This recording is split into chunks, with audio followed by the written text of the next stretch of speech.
in action sees inaction, and action in inaction, he is wise amongst men, he is a yogin, and he has accomplished all his work.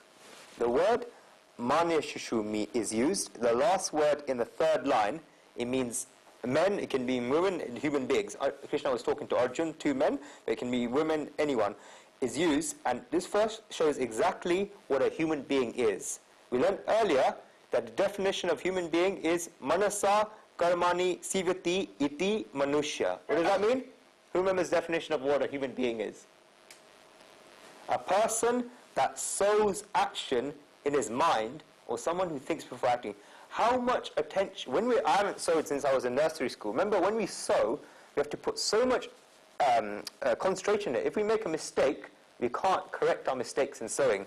In the same way, a person who sows his action in his mind, does action so carefully because he knows he can't go back, is a human being. As someone who thinks before acting. Look how beautiful Sanskrit is. That's what a true human being is. Kabirji's famous bhajan, Chandrai Jinani Ji Jini, is of this meaning. He says in his bhajan, God, I have sown my life very specifically and accurately. A person who acts using his mind is a human being. Who sees inaction in action? It's first, one who firstly acts without desire. The person acts, but acts without desire, and therefore he doesn't incur sins for his work. Second, such a person acts with the body and not with the soul, with the self. The body acts, but the self and the soul are not involved. This is a person that sees the inaction residing in action. When does this happen? When one has the attitude that he is the witness or she is the witness. If a person has the attitude of being a witness, they become calmer and calmer as they act. Be a witness. In Buddha's life, there was an event where Buddha's brother, called Devadatta, was very angry. One day, Buddha came to the town called Kapilvastru.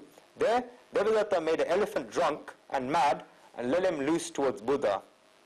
A brother, a wife, and a neighbor can sometimes become our biggest opponents.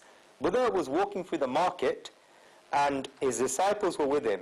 It was a crowded market. When they saw the elephant, they all started screaming and panicking. They started climbing high on shops and the entire road became empty.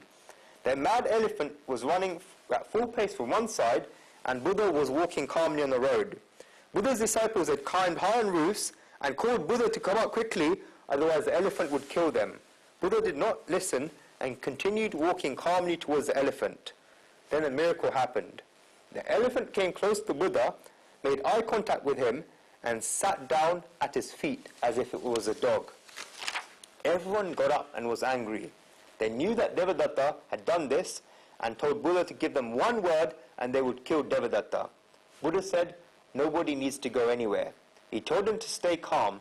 They told Buddha that his brother tried to kill him and got an elephant mad to come and crush him. Buddha said, yes, you saw that he made the elephant mad and set him loose here, but you did not see that the elephant didn't kill me. He sent the elephant because it may have been possible that I did something wrong to him in a previous birth. He is getting revenge. I will just look at it like a witness. They asked how the mad elephant just sat down like a dog when it got to Buddha, because everyone has this question. Buddha said, it may be possible that I did something good to him in a previous birth, and that elephant is returning the gesture to me. I do not want to be involved in any karmas, I just want to repay my karmas. I will look at it like a witness. In the Jatakatha, there are stories of Buddha's previous births, and they take a very big place in the Buddhist scriptures. They say that in one of Buddha's previous lives, it was an elephant that lived in a jungle. There was a big fire in the jungle. All the animals ran to save their lives and to escape from the fire. The elephant was running along with them. All of a sudden, he remembered that there was a tree under which there was some green grass, which led to a feeling of peacefulness and coolness. He rested there. His body was extremely tired, and he went to stand underneath the tree. He rested for about 5 minutes and then went to run. But as soon as he lifted his foot, he found that there was some green grass underneath his foot. The other grass was burnt, but there was no fire underneath his foot, and therefore the grass was green. As soon as he lifted his foot up, a rabbit immediately came and sat there. The rabbit saw that there was green grass there and thought it would get peace in sitting there. When the elephant picked up its foot, then it would just check and there would be a rabbit there. We all know what would happen to a rabbit if an elephant stepped on it. The elephant that was Buddha in his previous birth eventually had to stand in one spot because it could not lift up its foot and it could not run. In the end, it died just like that. That birth finished then. Knowledgeable Buddhists say that the rabbit for whom Buddha, as elephant, gave up his body was now the elephant in Buddha's last life, a body which it achieved after development through its births. Buddha was born as Siddhartha and became Buddha, the Enlightened One. The things we learn in our minds get kept throughout our births, and that is why Buddha said he must have done a good deed to that elephant in his previous birth, and he is returning a good deed. A person that truly looks at life like a witness does not create any new karmas. He only observes the karmas that he does. The momentum of action is fluency. Such a person sees inaction in action. Shri Krishna says that a person should also see action in inaction in action. All persons should also see action in inaction. How can one do this? The soul does not act, whereas the body continues performing acts. The soul doesn't act, but the body continues performing acts. This is action in inaction. For example, there's a person sitting in a car, he's sitting there calmly and is not doing anything, but the car is still going on 60 miles per hour on cruise control. Therefore, the car has momentum. In the same way, one whose soul is steady, while the car of the body is moving, has no boredom in his mind, and no karmas happen in his soul. The soul is calm and steady. Such a person is steady while his body does specific acts. Shri Krishna says that a person who sees inaction in action and action in inaction is a wise person. He clearly knows the differences between the two. He performs actions while having his attention on inaction and stays in inaction while performing actions. Neither does he sit around doing nothing. We need this in today's age. There's a lot of tension, boredom, and insecurity in people's minds and instability because they have created walls between action and inaction. We either do something or we don't do something. People cannot distinguish between the two. When a person acts, he becomes so engrossed in it. Of course, you should get engrossed in work with the body because this will make you efficient. At the same time, people have tensions and worries in their minds. This is the cause of mental turbulence in one's life. This verse from Shri Krishna can be very helpful in such a case. Shri Krishna says to perform acts with the body, but to be detached with the soul. One must have a non-attachment with the body. That is what Vedanta philosophy calls being like a witness. When one has this, then they can attain such a state.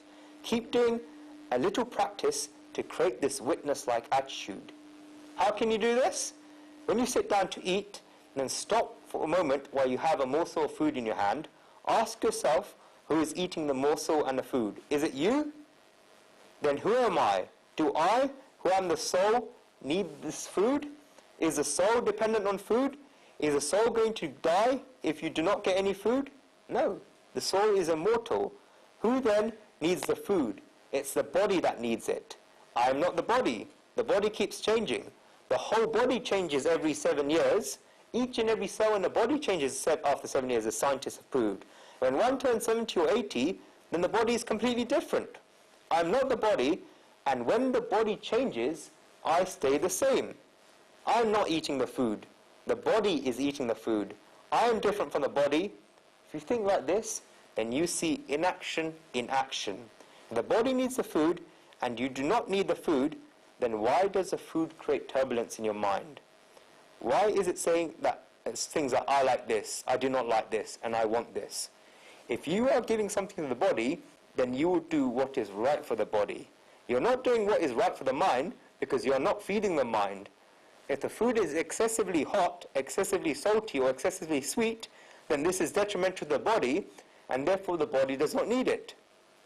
If the food is excessively hot, then the body, spicy, your body will tell you that you will get acidity by eating it, and therefore you should leave it. The body says no. If you eat something spicy, then it will make no difference to the mind. In fact, the mind will enjoy it. It is the body that will have to suffer acidity and not the mind. We cannot even manage our own self. A human being must first learn to manage her own self. You must know what is your body, your mind, your intellect and soul. She should find out who she is. Your buddhe pratascha. You are even higher than your intellect. When performing small acts in life, a human should think like this. When you're walking on the street, then stop and realize who is walking there. It is the body that is walking. You don't need to walk because you are the soul, and the soul is omnipresent. Yes, the body needs to go from A to B, and that is why the body has to walk. The body needs food, and you need to earn money to feed your body. You are steady. No matter how much your body is running, you are steady. You must see inaction in action and action in inaction. How can one achieve this? What qualities are necessary for this? Shri Krishna answers these questions in the next 5 verses, 19, 20, 21, 22, 23, that we'll cover in the next class. These 5 verses have a set of qualities that a person who sees inaction in action and action in inaction should have. Next class will be entitled How to Win Over Your Mind, Your Body and Yourself, and how to be free from anger, greed and envy. Very important class. How to win over your mind, body and yourself, and how to be free from anger, greed and envy.